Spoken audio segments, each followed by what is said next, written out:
So, I never got to go to see John in concert, but did see him outside the Hippopotamus Club after George's last show in Yes. '74. Yes. He and May Pang arrived after they had locked the door. John couldn't get in. They wouldn't let John in? I don't know that they were expecting him, because at the time, there was this little problem with between him and George, and Right. I think John didn't want to sign the dissolution of the Beatles documents at the time, and George wasn't happy. So we all thought that's the last show. John's going to come up on stage. He was just on stage with Elton a few weeks before, and it didn't happen. And one of our group found out about the Hippopotamus Club, and we all went up there and we saw the people going in. We saw George go in. And once George went in, I guess they thought, well, that's it. When they locked the door, and I remember it was a small street and there were just cars everywhere. John and May Pang their car couldn't get down the street.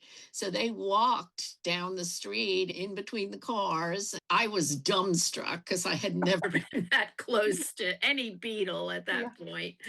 And when he got to the door, he couldn't get in. And I remember people yelling, "Let John in, let John in."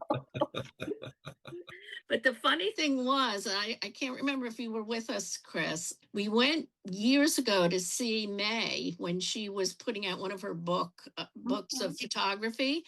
And as she was signing the book, I think we were telling her that we'd been there that night. And she said that night that Paul, who we knew was in the audience because one of our gang was sitting by him, May said, "Oh yeah, Paul was there too. He left before the encore, so he got there early. None of us knew Paul was inside.